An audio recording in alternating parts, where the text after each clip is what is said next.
welcome back to my channel. If you are new, my name is Heather. I am the owner and author behind townsendhouse.com, where I help you implement systems and strategies in order to overcome the chaos and cultivate simplicity in your home and homeschool. Today is part 2 of my PowerSheets prep work that I'm doing with you guys. I really enjoyed doing the last video. If you have not seen that video, definitely pause here and go back and listen to that, because there's a lot more background about PowerSheets and also the first several pages of the prep work. I ended on the Cultivated Year evaluation. I think that's what it's called. And so I'm going to be picking up from there, and it's going to be the same way as the last video, where I will go through the pages with you and then go through what my actual prep work was, or what I'm comfortable sharing with you. So let's get into it. These next pages are some of my favorites. This page is good things, what happened that was good in this past year, and then people I'm grateful for. And then on the other side, challenges from the year and lessons that I learned. So these are really important pages to me. I love a good reflection. I do monthly reflections in my PowerSheets. I do monthly reflections for our homeschool so that I am constantly going in the right direction. It's little by little progress. That is the name of the game. It's not, I'm going to complete everything today, or I'm going to complete everything this month, or even this year. It's really little by little. And so when I think back on what 2020 was, I want to reflect on the good things and the challenges and see where I can make adjustments for the new year, so that instead of flailing through the year, which sometimes I am guilty of, it's very easy to get off track and just sort of go through the motions, especially if you're stressed or have a lot of stuff going on in your personal life, or you're just feeling like things aren't exactly how you want them to be. It's very easy to fall back into just going through the motions. But if you see that you're doing that, where can you change, or where can you make an adjustment so that you're not doing that anymore?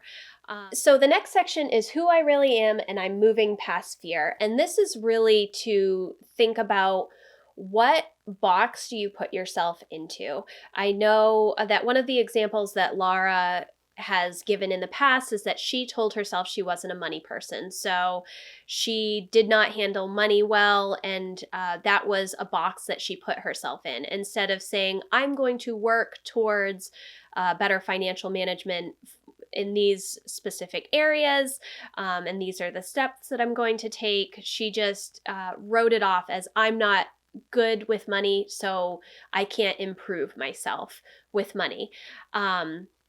So you do want to sort of get past that fear. It's very easy to tell yourself, oh, well, I can't do that because of X. It could be it could be, oh, I can't do that because I don't have enough money. I can't do that because I don't have enough time. I can't do that, whatever it is. I'm not talented enough in that area to make a significant change. So you want to write down what those fears are and how you can get yourself out of those fears, how you can change your thinking.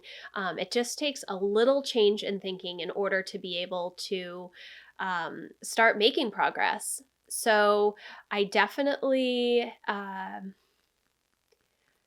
don't have as many fears as I did when I started using PowerSheets. I think this is my 6th year using PowerSheets. 6th or 7th year.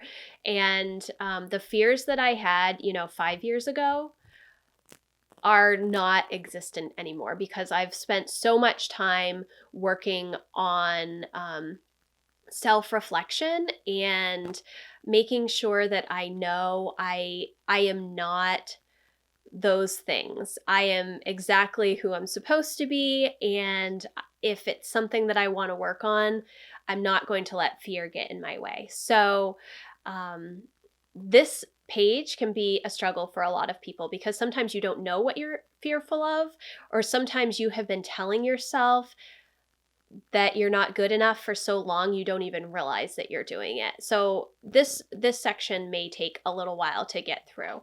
The next section is the big picture, and it's what will have mattered and what won't have mattered. And this is when you think back on your life many, many years from now, what is going to be the important things that you remember? And for me, it really always comes down to relationships. My relationship with God and my relationship with my family and friends. Those are the things that really do matter the most to me. And all of my goals they always end up working around that to improve relationships. Now, I obviously have a lot of work goals as well, and they do reflect on building relationships with my family. I would love us to be location independent. I would love for us to be able to travel more. And so that's why I work so hard in my business to have some of those things that we maybe wouldn't have if I wasn't working in my business. But it always comes down to relationships. So even with my business, if my family relationships are suffering, I back off because it's very easy to get focused on one thing and forget what is right in front of you. And my kids and my husband and my relationship with God, those are my most important things to work on. So when you have that why, the why of what you're doing, it's a lot easier to set your goals and to adjust when you're moving throughout the year. If you don't know what that why is, it can be a struggle. Now, your why could be completely different than mine, and that is absolutely fine. It is up to you to figure out what that is. What is the big picture? What are the most important things to you, and why are they important? What do you want to look back on and say, yes, I'm glad I did that? So this next section is my cultivated year. And this is going to be, you're going to go back through the last pages that you've worked on to write down the important things that you want to focus on for the year. So you can think of this, what I use this page for is more goal ideas. Some of them are the same from the beginning of the page when you wrote down your 2021 goal ideas. Some of those things will be the same in here. This is what I mainly do here. I write down if I have new ideas, if something is no longer important in the grand scheme of things. And so I just sort of write down those types of ideas here. Again, it's just another way for me to go through and figure out what I want my goals to be. And then the next page is my yes and no list, and it gives you space to write what I'm saying yes to and what I'm saying no to. And I think this is probably one of the more important pages in the PowerSheets, because when you say yes to something, you are saying no to something else. And so you really need to figure out what you're okay saying yes to. Years ago, I was a people pleaser, and I always tried to make sure that everybody else was taken care of before I took care of myself. And not that I don't take care of people now. I still do that, and I still do consider others' feelings. But it took me a really long time to realize that I am only responsible for my own happiness. I'm not responsible for other people's happiness. And so for me to say yes to something that I don't think is bringing value to me and my family, or will end up being a detriment to my family, but I wanted to say yes because I felt an obligation to say yes, that's not a good yes. That should be a no. Because if you're not coming to a project or a committee or an activity fully engaged and invested in that thing, you're not really helping that other person when you say yes to them, even though you really wanted to say no. So that's a pretty big generalization, I know. There are times when you have to say yes that you don't want to say yes to. I'm not talking about those times. I'm talking about the times when you could say no, but you're afraid to say no because you don't want to hurt the other person's feelings, or you think that it's going to make it harder for them. And in the short term, it may be harder for them, but they may find somebody else better fit for that job or activity or whatever that thing is. So when you write it down, it's a lot easier to make those decisions. And we all have decision fatigue. Moms, homeschool moms, there are so many things that are going through our minds all the time. If you have it written down and you don't have to think about it, no, I'm not going to. One thing for us is we don't do sports on Sundays, which takes a lot of activities out of the picture for us because a lot of things happen on Sundays, but that is our Sabbath day. So we do not participate in things on Sundays unless it's, in the afternoon or evening. And that was a decision that we came to several years ago, and it's something that we have explained to our kids so they know why we've made that decision. And so if something is happening on a Sunday morning, we know that we're going to say no to it, and we don't feel guilt about it. And we work on doing things at other times, and that's okay. That's what works for our family. So when you have that stuff down on a piece of paper, it makes it easier for you. If you let outside influence dictate your life, it's not going to be your life. It's going to be somebody else's life that you're just agreeing to. And it took me many, many years to work through that and figure out how to work through it and not feel guilty and not feel like I was being selfish or a bad person for not doing all of the things that everybody else wanted and letting all of the stuff that I wanted go completely because there was no time. So I think that this page, the yes and no list, so important. And I would encourage you to really sit down and think about where you do want to say no and where you do want to say yes. And, if it's not like a passionate yes, then it really should be a no until you get into a frame of mind where you're able to easily differentiate between what works for your family and what doesn't. This next section is Imagine It Your Best Year.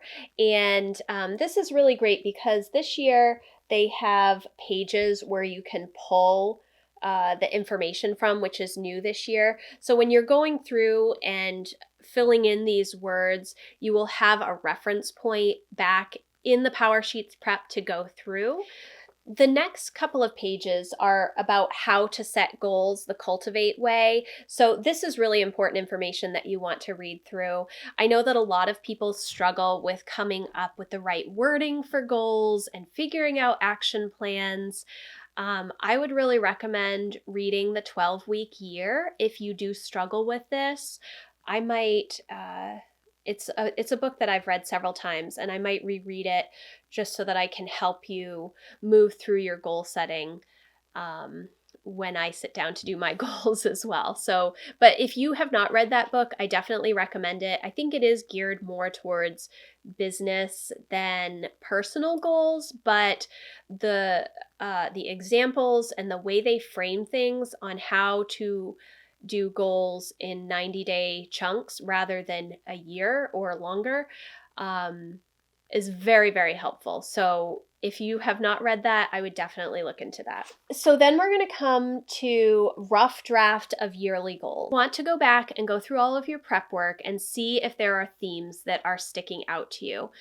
You can go back to the beginning where you sketched out some ideas for 2021.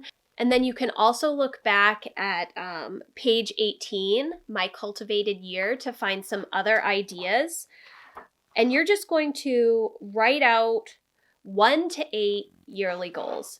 Now, I tend to write out big themes for my year. That is kind of how I do goal setting through the PowerSheets. I will write a theme like hospitality, and then throughout the year, I will have mini goals, mini 90-day goals, and then the action steps that I want for those small goals. That's what I work on. So I will write big themes for the year and then break them down into much smaller, manageable pieces as I go throughout the year.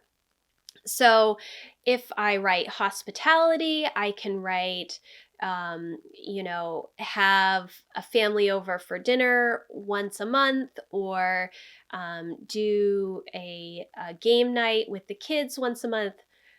None of that is happening right now. I'm just using hospitality as an example.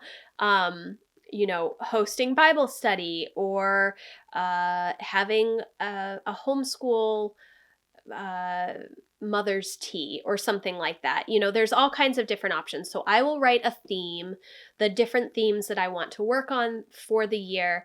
And then as I continue in my goal setting, that is when I break down those big themes into smaller, manageable chunks. So we are going to be starting off with the good things and challenges pages. Now, I'm not going to share a lot of that with you because it is pretty personal, but some of the good things that happened for us this year are, number one, selling our old home and moving into this new home. That is probably the top one that comes to mind. And another good thing that we tend to do pretty well in our family are birthday celebrations. For our, my immediate family, we always take the day off of school and really do all of the things that person wants to do on their birthday. It's a really nice tradition that we have cultivated over the past several years. Another really good thing is my Facebook group, the Maine Homeschool Network. If you are a Maine homeschooler and you want to join, I will leave a link for that group in the description box, but that group has grown so much this past year, and it's such an amazing community of homeschoolers. I'm so pleased with how much of a camaraderie we all have, and how people are not afraid to ask questions or pitch in and give new ideas. We are all there's all kinds of different homeschoolers in the group, and it's been a really fun place for me to spend a lot of time this past year, especially since we haven't been having in-person community for homeschool stuff. So that I'm really, really pleased with. Now, as far as challenges go, I think we've all had a lot of challenges this year. 2020 has been a year like no other. And I have had some challenging times in my own life. I feel like the first 6 months of the year were really in survival mode. And then I feel like from July till now has been almost like a recovery from survival mode. I've definitely struggled with decision fatigue and, health issues because the kids and I had shingles and chickenpox for a significant period of time this year. And so, that has been different. That's been a little bit different. We tend to be pretty healthy most of the time. So that was a bit of a struggle for us. I know we're not the only ones who have struggled in the health department this year, especially. But I think, all of that just being in survival mode kind of makes everything else drop away, and so you aren't as able to work on the things for personal growth and goals that you usually want to do. So even though I did make progress on my goals for 2020, like I said in my last video, they were completely different goals than what I had started out 2020 with, just because of all of the different changes. And sort of because of that survival mode and recovery mode, some of the routines and rhythms that I have built in the past were not as prevalent this year. Things like my Sunday evening planning sessions for homeschool were not done as religiously as they normally are. And the reason is because in the past, my kids have been at youth group on Sunday evening, and so it gave me some kid-free, dedicated time where I could concentrate on that kind of stuff.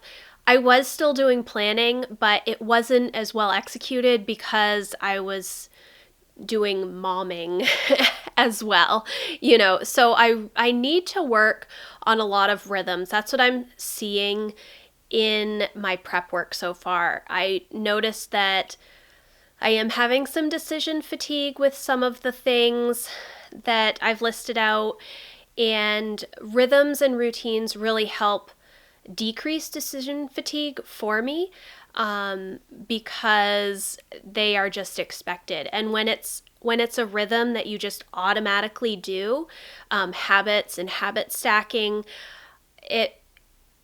it relieves a lot of that stress, at least for me personally. The next page is the Get Ready to Break Free, and this again is talking about getting yourself out of the identity box that you've put yourself in. I don't have a lot of struggles in that area. I don't really tell myself that I can't do things or I'm not good at things. I like to work on new things and get better at them.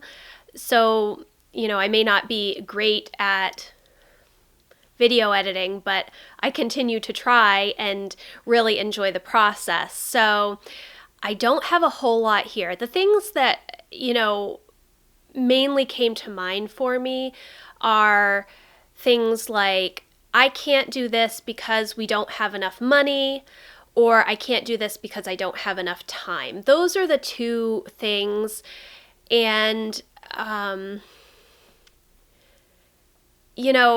time and money, they're just age-old issues for everybody.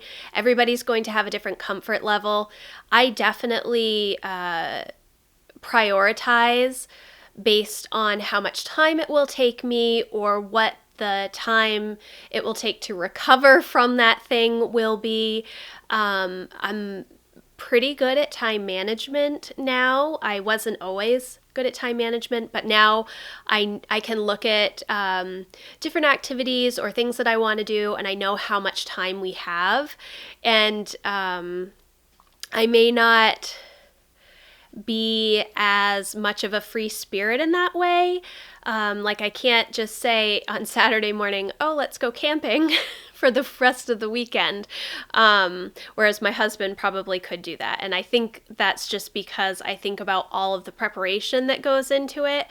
And it becomes a little bit overwhelming. So those are really the two, and that's not even an identity box. Those are just sort of realism things to me. Those are just things that I have to evaluate whether or not it's worth it to me to put the money into something or the time into something, if the return on that investment of capital, whether it's time or money, is worth it to me personally. So that's something that I think about a lot. It's not really what an identity box is though, but those are the things that came to mind for me. And then who I really am. So I wrote a bunch of I am statements about myself, like I am a writer.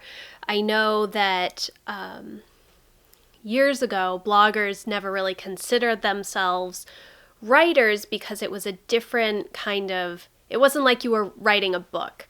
Blog posts are very different than a book, but I definitely believe that I am a writer and I'm a creative. So those are the types of things that I wrote down in this Who I Really Am section.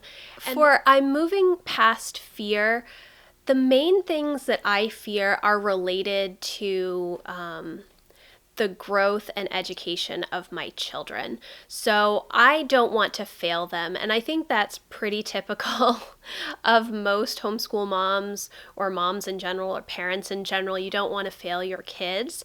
And so because we are homeschoolers, it is such a different educational model than anything that we have ever had experience with. So sometimes those types of fears creep up, that maybe I'm not doing enough or I'm doing too much of the wrong thing. But moving past those types of fears, I don't necessarily have fears about things that I am doing personally. I don't look at goals and say, oh, I'm a little worried about this, and this. But if it's related to my kids, that's mainly where my fear comes from. Then we move into the pages about the big picture. What will have mattered and what won't have mattered. And I know I mentioned this when I originally went through these pages. For me, the things that will matter are my faith in God and my relationships with my family and my community. Those are the most important things to me. Everything else could fall away. And as long as I have those experiences with the people that I love and the relationships with them and my faith in God and growing my faith, that is the most important thing to me. The things that won't have mattered are honestly things. The things don't matter. So who I want to be is really an amazing wife and mother and child of God. Those are really my most important things, and everything else comes second to that. I want to invest in relationships. I want to make a difference in those relationships and encourage the people that I surround myself with. That's really what this whole page is about. Just figuring out what matters most. And it can be hard to work through those things. But these are some of these pages in the PowerSheets. Like I said, I think this is my 6th or 7th year using the PowerSheets. I think it's the 6th year. And so a lot of this is similar to prep work that has been in previous years. And some of these different sections I have spent a lot of time working through on my own and through PowerSheets. So some of the questions for me personally, I don't need to spend as much time on because I've already worked through those things. I already know my why for some of these things. Then we move to my cultivated year, what you want your year to look like. And I just wrote a bunch of stuff down. And what really stood out to me was that I want more rhythm in my home and in our family. And I know that that is particular to how 2020 was for us, and the fact that when we moved, I knew that we were going to change up a bunch of our rhythms. I knew that I was going to change my own rhythms, specifically with regards to how I maintain our home and what we're doing for homeschool. Emma this year is doing some more advanced stuff. Not advanced, but she's doing Algebra 1 and a physical science lab. And so it's a lot more in-depth education that we have not done in years past. It takes a little bit more work for me and for her. And I think that coupled with the fact that we moved into the house and then we were all sick and I didn't have as much planning time and we haven't gotten into a good rhythm, that has taken away from this fall for our education, for homeschool. And so I'm seeing that it's easy for me to get overwhelmed with not having a good process in place, not having a good rhythm in place. I did talk, I think maybe a few pages ago, maybe in the last video, talked about not feeling too overwhelmed. And for the most part, I don't feel overwhelmed. But when I look at our day-to-day life and I think about the things that I want to do and what I'm actually getting done, I'm noticing that I'm struggling a little bit to make sure that I get the things done that I really want to and need to get done. So I think that making sure that I have specific rhythms in place is going to help me. It's going to take me a little bit of time to figure out those rhythms, though, because we are in a new environment. And I still, even though we will have been here a year and just like 2 months, I guess, 2 or 3 months, I feel like I'm not there yet. And I have not had the time or space to sit down and think through those rhythms.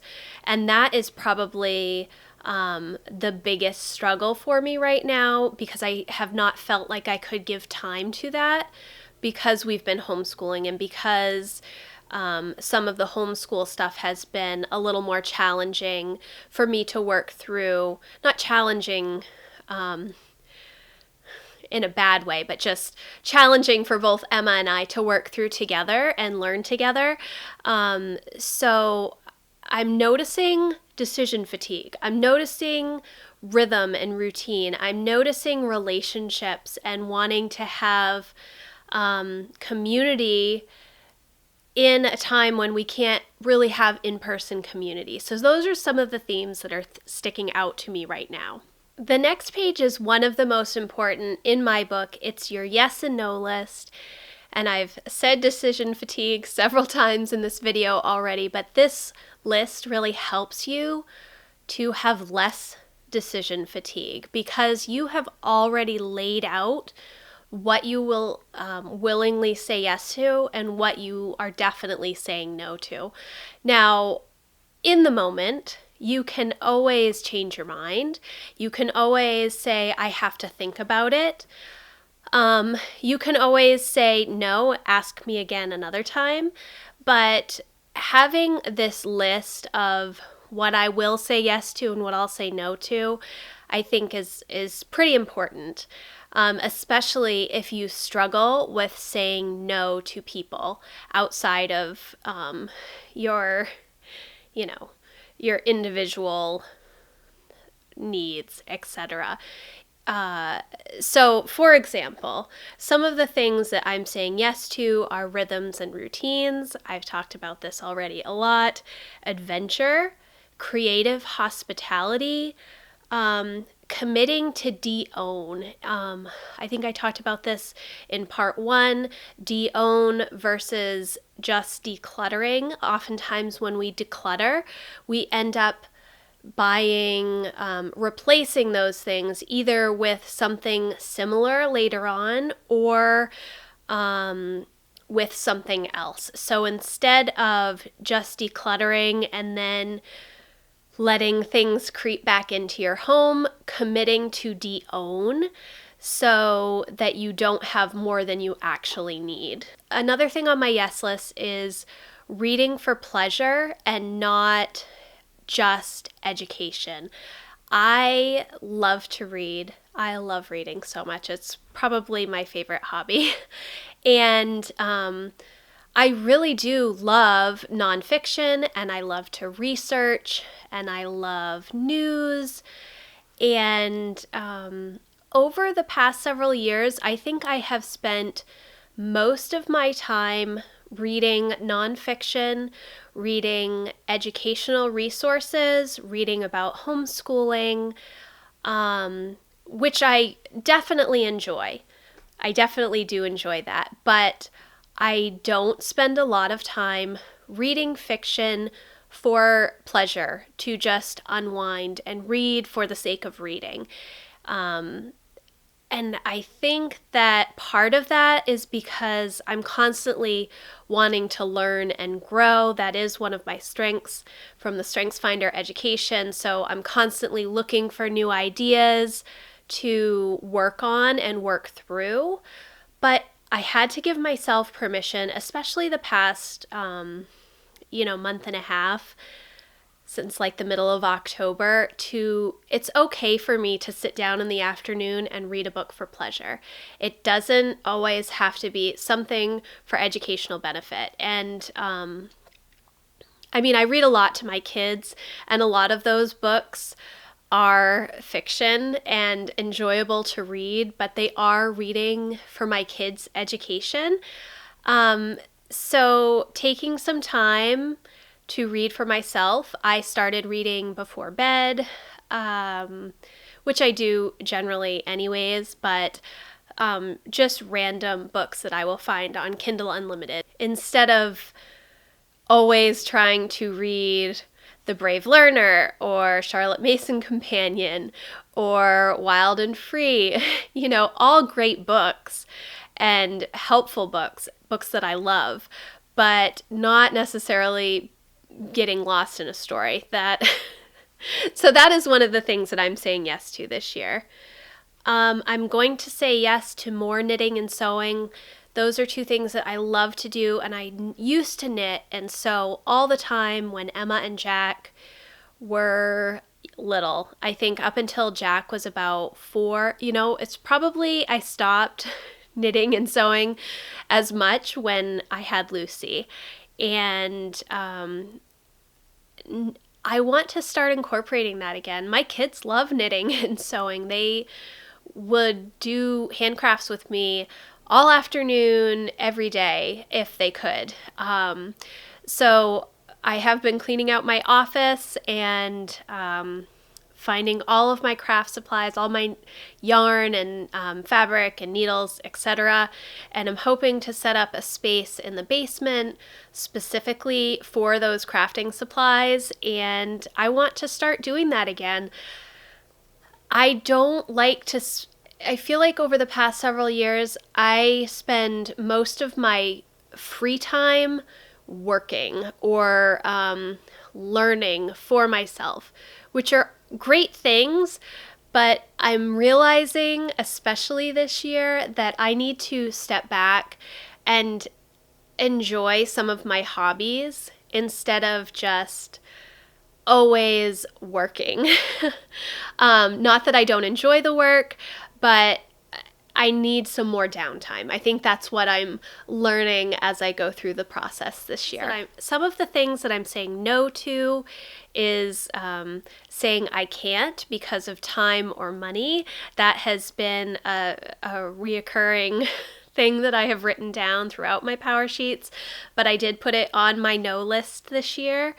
Sunday activities, I want to continue my Sabbath practice, and I'm hoping to bring my family alongside me with that practice. I don't control that for anybody in my family. My main thing is that I do not want my kids on screens in the morning, not until after lunchtime on Sundays, specifically because I want them to also have Sabbath rest. And so I do that by giving them an example. I will sit and read my Bible and do notes and listen to worship music, that kind of stuff. I'm hoping to bring my kids and my husband alongside me for that Sabbath practice as well. And another thing on my no list is constantly looking for educational activities. So we are year-round homeschoolers. If you've watched any of my videos or read my blog, you know that. And I do genuinely believe that kids will learn every day. There's always something new to learn in a day. But I spend an awful lot of time trying to make sure that I'm recording all of that. I think that it's good to do that. I'm all about planning from behind and making a summary of what has been done. But I think that sometimes I know that my kids are reading for enjoyment. I know that they're writing stories for enjoyment. And I don't necessarily need to involve myself in every single one of those activities. I'm mainly talking about for Emma and Jack because they have been doing a lot of interest-led learning for their entire lives. They are able to sort of control that on their own, and I don't need to be as involved in that stuff, meaning that I don't need to say, oh, are you reading a book today? Or what are you reading? Or let's look at this activity. This is in addition to our homeschool curriculum that we already do. So, for example, we are on winter break right now, and usually I am spending a lot of time coming up with different learning activities for the kids to do each day, and I haven't done that this year yet.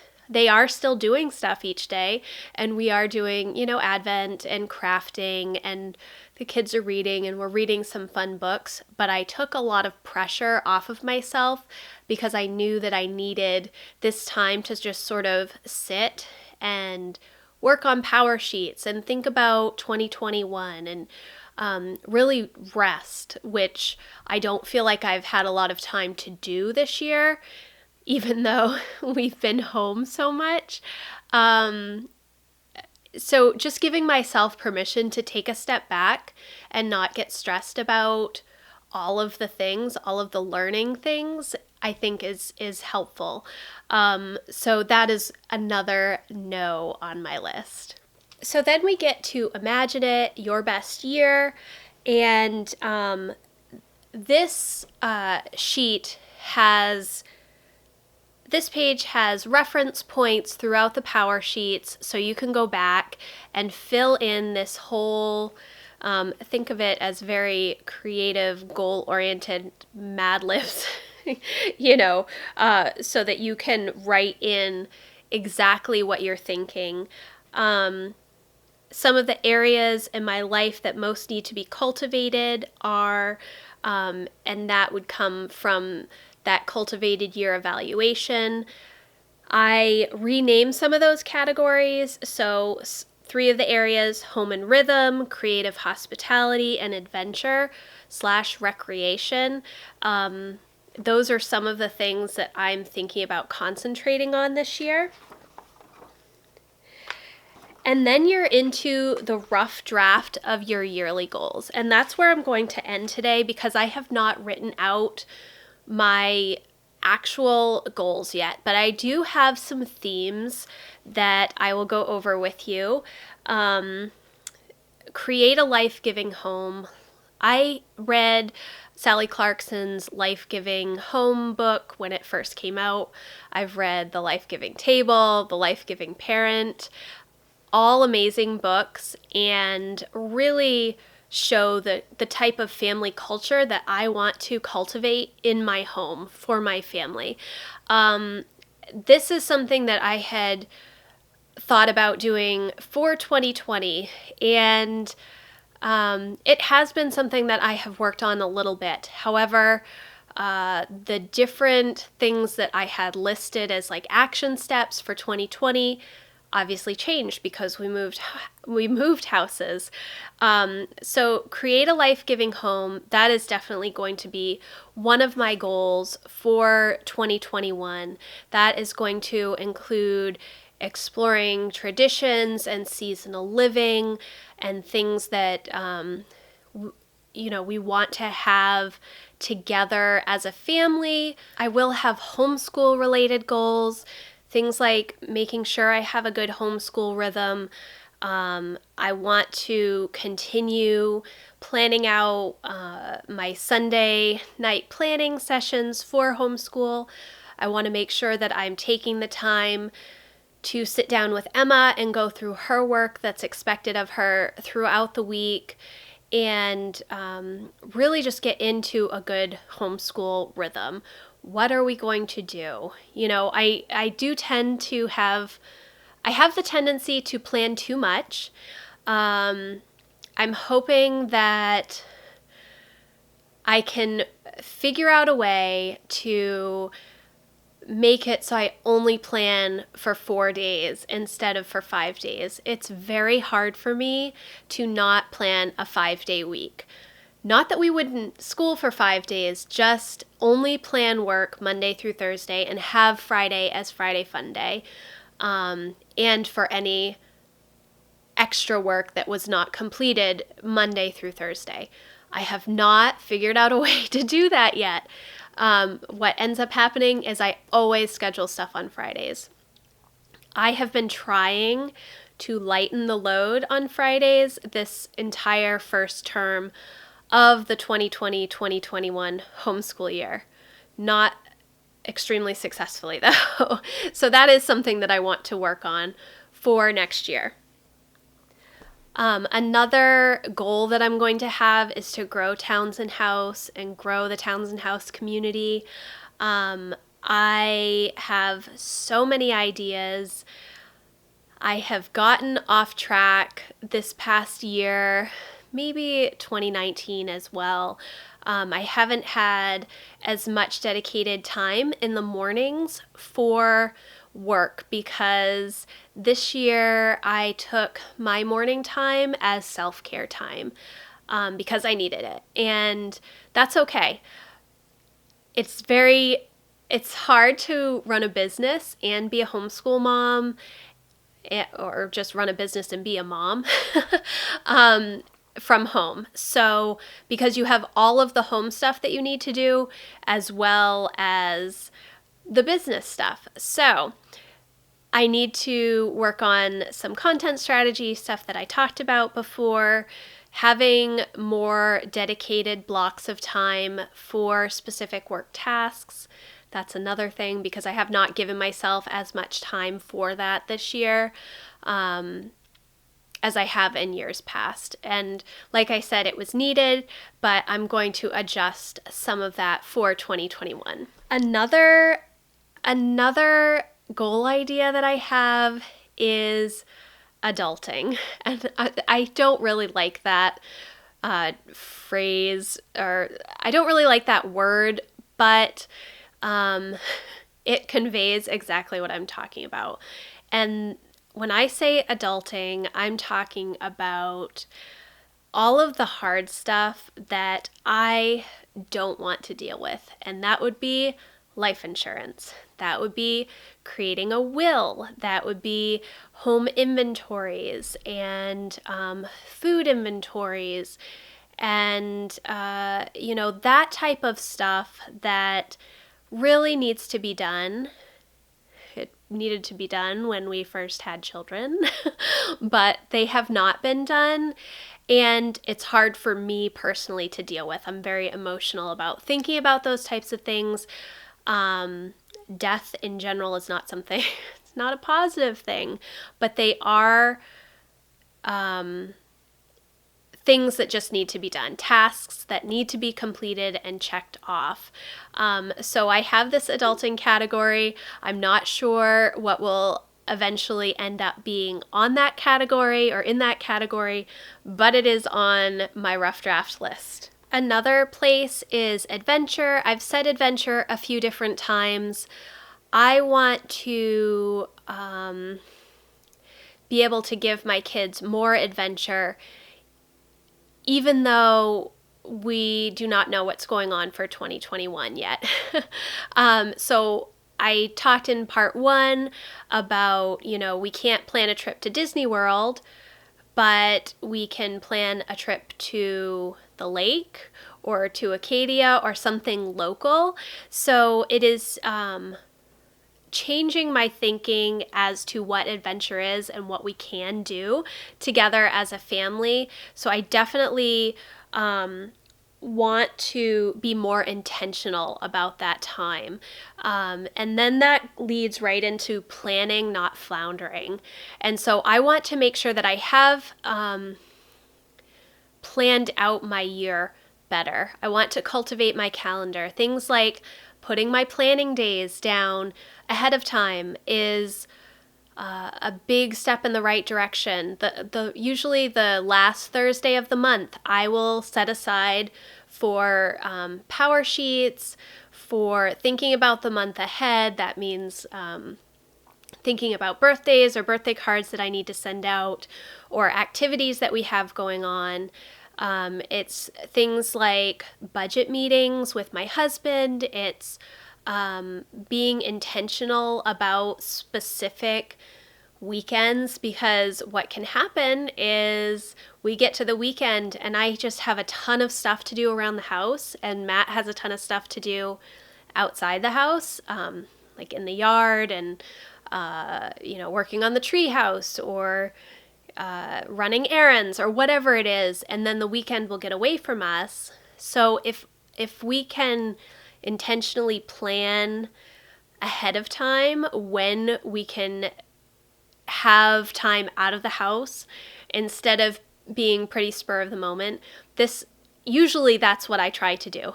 This 2020 has not been like that.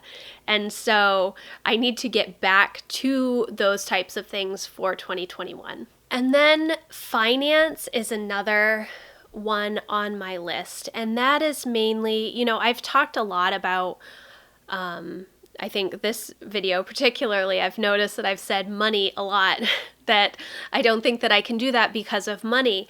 And so I think part of that is because of all the uncertainty in everything that's going on in 2020. I like to be very secure, and we obviously are in a new house, and we've had things come up, like we had to replace a water heater, and we needed to replace a lot of car parts this year. We spent a lot of money on vehicles, getting our well flushed out, they're buying a lawnmower. There's been a lot of stuff that we have spent money on this year that maybe I had not planned to spend money on this year. So I think for me, I just want to make sure that I am being intentional and a good steward of what God has provided for me and for my family. And so making sure that we have debt paid off, and we have a good emergency fund, and making the right choices. It's easy to have those small purchases add up. Like, we could make pizza on Friday nights, which we used to do, but lately we've just gotten takeout because it's easier, and sometimes mom needs a break. So just being more intentional with our money, with our finances, having a good plan in place for 2021 to get the rest of our debt paid off that we had hoped to pay off in 2020, but things had changed. There's been a lot of upheaval. So that is another goal that I am planning on working on. Obviously, these are not put into pretty wording at the moment, but like I said in last video, I mainly work on themes, and then under each theme, I list out all of the different things related to that category that I want to work on. And then I'll talk about this more as I go through my goals and action plans in the next video, but I will list everything out, and then I will rank it. What is the most important thing out of this list? That's where I'm going to start most of the time, unless it is something that can't happen during a particular season for whatever reason. But when I'm going through each of those themes and the list underneath the theme, I'm able to see, okay, yes, I will be able to do this January through March, or no, this has to wait until summer,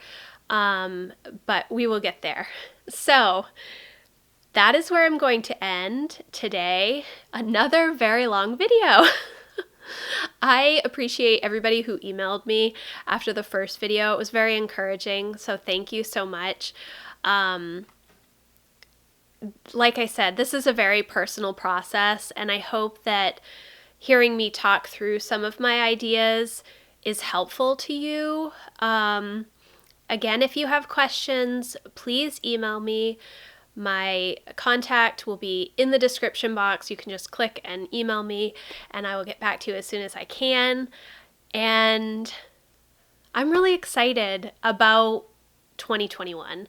I'm really excited about the things that I have planned in my mind. Maybe I don't have them on paper yet, but some of the themes and ideas that I do have going on in my head are really exciting. And I hope that you also have some fun ideas.